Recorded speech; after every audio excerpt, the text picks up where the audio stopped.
कृष्ण ने कहा, मैं तो सबकी सुनता हूं, पर मेरा कौन सुनता है। इंसान गलत कार्य करते समय बाएं दाएं आगे पीछे चारों तरफ देखता है, बस ऊपर देखना भूल जाता है। आपके साथ अब तक जो हुआ अच्छे के लिए हुआ, आगे जो कुछ होगा अच्छे के लिए होगा।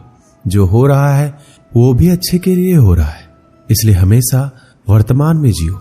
भविष्य की चिंता मत करो। तू करता वही है जो तू चाहता है, होता वही है जो मैं चाहता हूं। तू वही कर जो मैं चाहता हूं, फिर होगा वही जो तू चाहता है। उससे मत डरो जो वास्तविक नहीं है, ना कभी था ना कभी होगा। जो वास्तविक है वो हमेशा था, उसे कभी नष्ट नहीं किया जा सकता।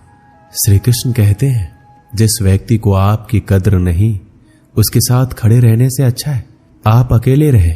संबंध उसी आत्मा से जुड़ता है जिनका हमसे पिछले जन्मों का कोई रिश्ता होता है, वरना दुनिया के इस भीड़ में कौन किसको जानता है।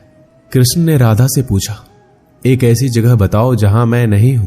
राधा ने मुस्कुरा के कहा, बस मेरे नसीब में। अहंकार करने पर इंसान की प्रतिष्ठा, वंश, वैभव तीनों ही चले जाते हैं। विश्वास ना हो तो रावण, कौरव और कंस का अंत देख लो। प्यार और तकदीर कभी साथ नहीं चलते, क्योंकि जो तकदीर में होते हैं उनसे कभी प्यार नहीं होता, और जिससे हमें प्यार हो जाता है वो तकदीर में नहीं होता।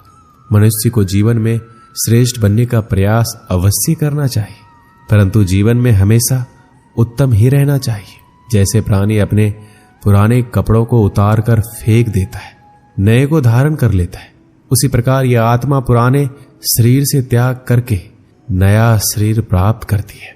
मैं सभी प्राणियों को समान रूप से देखता हूं, ना कोई मुझे कम प्रिय है ना अधिक, लेकिन जो मेरी प्रेम पूर्वक आराधना करते हैं वो मेरे भीतर रहते हैं और मैं उनके जीवन में आता हूं। मनुष्य कितना भी गोरा क्यों ना हो, परंतु उसकी परछाई सदैव काली होती है। मैं श्रेष्ठ हूं यह आत्मविश्वास है, लेकिन सिर्फ मैं ही श्रेष्ठ हूं ये अहंकार है।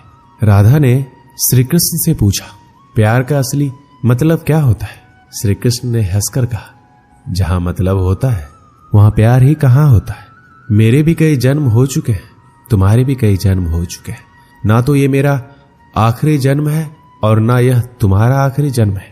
प्रेम एक ऐसा अनुभव है मनुष्य को कभी परास्त नहीं होने देता, और घृणा एक ऐसा अनुभव है जो मनुष्य को कभी जीतने नहीं देता।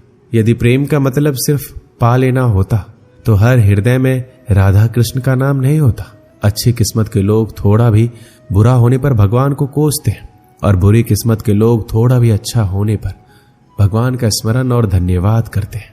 स्वार्थ से रिश्ते बनाने की कितनी भी कोशिश कीजिए वो कभी नहीं बनते, और प्रेम से बने रिश्तों को कितना भी तोड़ने की कोशिश कीजिए वो कभी नहीं टूटते। मान अपमान, लाभ हानि, खुश हो जाना या दुखी हो जाना, ये सब मन की शरारत है। ये सच बात है कि भूल करके इंसान कुछ सीखता है, परंतु इसका मतलब ये नहीं कि वह जीवन भर भूल करता रहे और कहे कि हम सीख रहे हैं। पूरी दुनिया जीती जा सकती है संस्कार से, और जीता हुआ आदमी भी हार जाता है अहंकार से। अच्छा इंसान बनने के लिए उतना ही प्रयास कीजिए जितना सुंदर दिखने के लिए करते हैं। सत्य को अपमान वही व्यक्ति मानता है जिसे असत्य से कोई लाभ हो। निंदा से घबराकर कभी अपने लक्ष्य को ना छोड़े, क्योंकि सफलता मिलते ही निंदा राय में बदल जाती है। बुरा वक्त कभी बताकर नहीं आता, लेकिन सिखाकर बहुत कुछ चला जाता है। फर्क सिर्फ आपकी सोच का है, वरना जिंदगी में समस्याएं कमजोर करने के लिए नहीं, मजबूत बनाने के लिए आती। अगर मार्गदर्शन सही मिले तो एक छोटा सा दीपक भी किसी सूरज से कम नहीं। जिस इंसान को हार और जीत से कोई फर्क नहीं पड़ता, वो दूसरों की जीत में भी खुश रहता है। जिंदगी में दो लोगों का होना बहुत जरूरी है। एक कृष्ण जो ना लड़े फिर भी जीत पक्की कर दे, दूसरा कर्ण जो हार सामने हो फिर भी साथ ना छोड़े।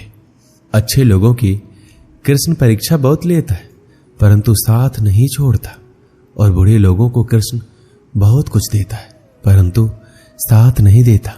भरोसा अगर खुद पर रखो तो ताकत बन जाती है, और दूसरों पर रखो तो कमजोरी बन जाती है। आप कब सही थे इसे कोई याद नहीं रखता है, परंतु आप कब गलत थे इसे सब लोग याद रखते। जन्म लेने वाले के लिए मृत्यु उतने ही निश्चित है जितना कि मृत होने वाले के लिए जन्म लेना। इसलिए जो अपरिहार्य है उस पर शोक मत करो। खाली हाथ आए खाली हाथ वापस चले जाओगे। आज तुम्हारा कल किसी और का था, परसों किसी और का होगा जिसे तुम अपना समझकर मगन हो रहे हो। बस यही प्रसन्नता तुम्हारे दुखों का कारण है। मनुष्य का जीवन केवल उसके कर्मों पर चलता है। जैसा कर्म होता है वैसा उसका जीवन होता है। अगर कोई मनुष्य हमारे साथ बुरा कर रहा है तो उसे करने दो, ये उसका कर्म है और समय उसके कर्म का फल उसे अवश्य देगा। लेकिन हमें कभी भी किसी के साथ बुरा नहीं करना चाहिए, क्योंकि यही हमारा धर्म है। जिंदगी में सदैव अवसरों का आनंद लेना चाहिए, लेकिन किसी के भरोसे को तोड़कर नहीं। जो मन को नियंत्रित नहीं करते उनके लिए वह शत्रु के समान कार्य करता है। अगर व्यक्ति शिक्षा से पहले संस्कार, व्यापार से पहले व्यवहार और भगवान से पहले माता पिता को पहचान ले तो जिंदगी में कभी कोई कठिनाई नहीं आएगी। बंधन रिश्तों का नहीं, एहसासों का होता है। जहां एहसास खत्म वहां रिश्ता खत्म। मेरे रोने पर मेरे आंसू कृष्ण जी पोंछ देते हैं। दिखते तो नहीं है पर मुझे पता है वो मेरे संग बैठकर रो देते हैं। अगर ईश्वर तुम्हें ज्यादा प्रतीक्षा करवा रहे हैं तो हो सकता है जितना तुमने मांगा है उससे ज्यादा तुम्हें देने वाले हैं। इस संसार में मनुष्य किसी भी रूप में बड़ा नहीं होता, बल्कि मनुष्य के पीछे जो ताकत खड़ी होती है वो ज्यादा बड़ी होती है। सदैव संदेह करने वाला व्यक्ति के लिए प्रसन्नता ना इस लोक में है ना कहीं और।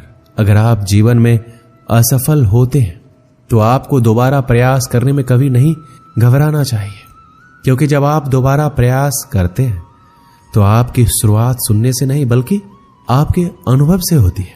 मनुष्य अपने विश्वास से निर्मित होता है। जैसा वो विश्वास करता है वैसा वो बन जाता है। इस पूरे ब्रह्मांड में ऐसी कोई ताकत नहीं जो इंसान की इच्छाओं की पूर्ति कर सके, क्योंकि इंसान की इच्छाएं एक समुद्र के समान होती है जिसे कभी भी भरा नहीं जा सकता। इंसान का मुश्किल वक्त उसके लिए एक दर्पण की तरह होता है जो हमारी क्षमताओं का दर्शन हमें करवाता है। ईश्वर ने जो हमारे भाग्य में लिखा है उसे हमसे कोई नहीं छीन सकता, लेकिन अगर हमें अपने ईश्वर पर सच्चा भरोसा है तो हमें वो भी मिल सकता है जो हमारे भाग्य में लिखा नहीं होता। जो दूसरों की तकलीफों को समझते हैं, जिनमें दया है, दिल से अच्छे, उन्हें दोबारा जन्म नहीं लेना पड़ता। यदि कोई व्यक्ति प्रेम से, भक्ति से पुष्प, फल, जल भी मुझे चढ़ा दे तो उसी भाव से उसे स्वीकार करता हूं और वो मेरा प्रिय भक्त होता है।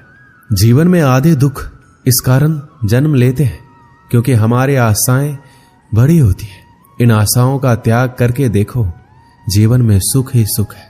मनुष्य अपने सच्चे हृदय से जो दान दे सकता है वो अपने हाथों से नहीं दे सकता, और मौन रहकर हम जो कह सकते हैं वो हम अपने शब्दों से नहीं कह सकते। इस संसार में मूर्ख व्यक्ति, अधर्मी, अज्ञानी और नास्तिक प्रकृति का व्यक्ति मेरी शरण स्वीकार नहीं कर सकता। एक समय की बात है, एक शहर में बहुत अमीर परिवार रहता था। उस परिवार में किसी प्रकार की कोई चिंता या कमी नहीं थी। परिवार में माता पिता और उनका एक इकलौता बेटा रहता था। वह लड़का अपने माता पिता के पैसों पर ऐश करता था, जिसकी वजह से उसके काफी सारे दोस्त भी बन गए थे। दोस्तों की बुरी आदतों से उस अमीर परिवार का लड़का बुरी तरह से गिर गया। उसमें धीरे धीरे बुरी आदतों का विकास होता चला गया। बेटे की बुरी आदतों से परेशान होकर उसके माता पिता प्रतिदिन चिंतित रहने लगे। दोनों अपने बेटों को समझाते, परंतु बेटे को यह बात समझ में नहीं आती थी। माता पिता को यह समझ नहीं आ रहा था आखिरकार बेटे की बुरी आदतों को किस तरह सुधारा जाए। यह बात उनके लिए एक चिंता का विषय बन गई थी।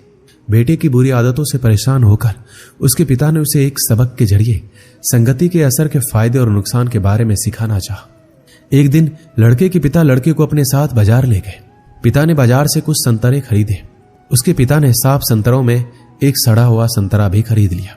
दोनों घर वापस आ गए। घर आकर पिता ने बेटे को बोला, बेटा तुम इन संतरों को अलमारी में रख दो। पिता की आज्ञा मानकर बेटे ने सारे संतरे अलमारी में रख दिए।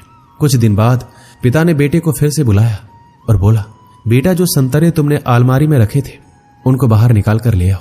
लड़का संतरे निकालने चला जाता है, लेकिन जैसे ही अलमारी खोली तो देखा सारे के सारे संतरे सड़ चुके थे। उसने पिता के पास आकर सारे संतरे रख दिए और बोला, पिताजी हमने जो संतरे खरीदे थे वो सारे सड़ चुके हैं।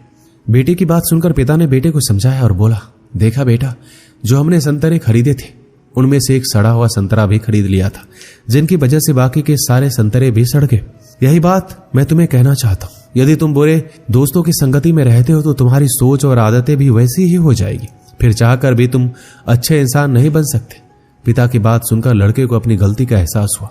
उसे समझ में आ गया कि बुरी संगत से अच्छा इंसान भी बुरा बन जाता है और अच्छी संगत से बुरा इंसान भी अच्छा बन सकता है।